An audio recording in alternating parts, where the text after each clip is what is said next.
CA final financial reporting मई 2026 के लिए students पूछते हैं कि सर हिट लिस्ट जैसे इंटरमीडिएट की है फाइनल की भी दे दो, तो वो मैंने बना दी है। ये हिट लिस्ट क्या है? ये हिट लिस्ट एग्जैक्टली ये है कि जो मेरे हिसाब से पेपर में क्वेश्चन पूछे जा सकते हैं उनकी वर्थ कितनी होगी फॉर ईच चैप्टर, ये वो है।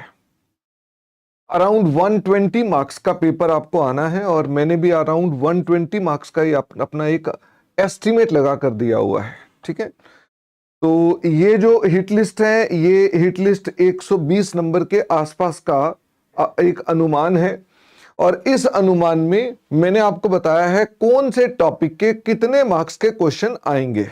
ठीक है, this is what I am estimating कि हमारे हिसाब से किसका कितने टॉप नंबर का क्वेश्चन आ सकता है। जैसे मेरे को लगता है कि कॉन्सेप्चुअल फ्रेमवर्क के ऊपर 4 नंबर का सवाल मई 2026 में आना चाहिए। वैसे ही इंडियस 1 के ऊपर मुझे लगता है कि 4 नंबर का सवाल आना चाहिए, इंडियस 2 के ऊपर मुझे लगता है कि हाँ 4 नंबर का सवाल आना चाहिए। यानी इस तरह से मेरे पास ये क्वेश्चन मुझे लगता है ये क्वेश्चन आने की संभावनाएं हैं।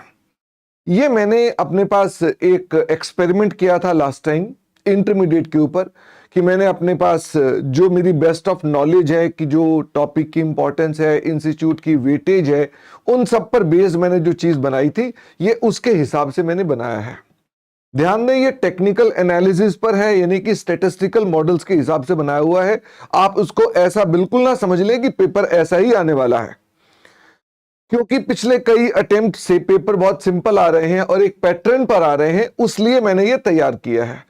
हालांकि इंस्टीट्यूट का कोई अता पता नहीं है कब अपना पैटर्न चेंज कर दे। इसका मतलब इसके अंदर मैंने डिस्क्लेमर भी डाल रखा है कि साहब इंस्टीट्यूट अगर अपना पैटर्न चेंज कर देता है तो फिर मुझे आप इसके लिए जिम्मेवार ठहरा नहीं सकते हैं। ठीक है, लेकिन जनरली स्टूडेंट के पास चूंकि कम समय होता है तो उनको लगता है कि सर कोई तरीका बता दो ये कौन कौन से क्वेश्चंस के टॉपिक्स में से क्वेश्चंस आने की संभावनाएं हैं, तो ये मैंने बनाया है। जो येलो शेडेड है वो 63 मार्क्स का पेपर है। इसका मतलब ये कि जो येलो शेडेड टॉपिक्स हैं ये हमारे पास जो है ये 63 मार्क्स का टोटल बन जाएगा अगर हम येलो वालों का टोटल लगाएंगे। और मैंने कहा ये वेरी इंपॉर्टेंट टॉपिक्स हैं। इसका मतलब ये जैसे कॉन्सेप्चुअल फ्रेमवर्क की मैं बात करूं, इसको हमने येलो शेड कर दिया तो मेरे हिसाब से ये बड़ा ब्राइट चांस है कि आपको ये अपने पास आना ही चाहिए। और अगर वो ग्रीन शेडेड है तो हाँ सेंसिबली इसका आना चाहिए, बाकी मैं इसको स्ट्रांगली एडवोकेट नहीं कर सकता। जैसे इन्वेंटरीज के ऊपर मुझे लगता है कि क्वेश्चन आना चाहिए, बाकी मैं स्ट्रांगली एडवोकेट नहीं कर सकता। और अगर मान लो कोई कलर शेडेड नहीं है, 20 नंबर का मैंने ऐसे भी टॉपिक डाल रखे हैं जिनमें कोई कलर शेड नहीं किया हुआ, तो इसका मतलब यह कि हाँ पॉसिबली इसमें से भी क्वेश्चन आ जाना चाहिए। इसका मतलब जैसे कहूं इंडियस 8 पर कोई कलर नहीं है पर मेरे हिसाब से 4 नंबर का सवाल इसमें से भी आ सकता है।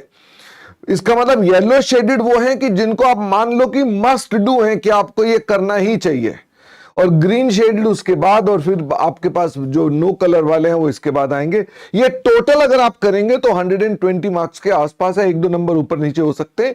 इसका मतलब आप अपने पास इसको अगर तैयार कर जाएंगे तो अगर इंस्टीट्यूट ने वही पैटर्न रखा जो अपने पास वो ऑलरेडी फॉलो कर रहा है तो आपके एग्जाम में पेपर क्लिक कर जाएगा, वो टॉपिक क्लिक कर जाएंगे। कई टॉपिक इसमें छूट जाते हैं जिनका नाम यहां पर नहीं है, आप उन टॉपिक को समझ लें कि वो छूट गए। जैसे अगर मैं कहूं इंडियस हमारे पास तो यहां पर तो इंडियस 1 है, 2 है, 7 है, 8 है। अब ये वाला टॉपिक है इंडियस 12, तो इसके ऊपर कोई भी हमने मार्क्स नहीं डाल रखे, तो इसका मतलब ये कि हमारे पास इसका आने के चांस नहीं है।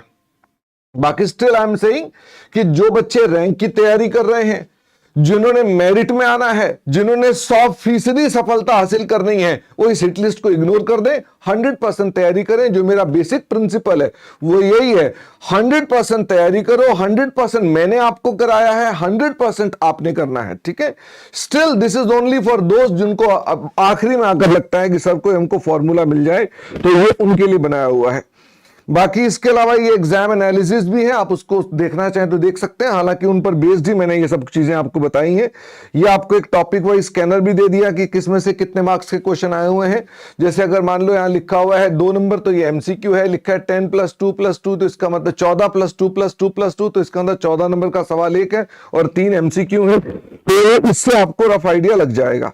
मैंने जो आपके साथ क्लासेस ली थी उसके अंदर हमने मई 25 तक का कंटेंट तो ऑलरेडी कवर्ड था। सितंबर 25 और जनवरी 26 के जो नए पेपर्स ऐड हुए हैं, वो जिन बच्चों के अब मई 26 में एग्जाम है उन्हें एक बार देख जाना चाहिए।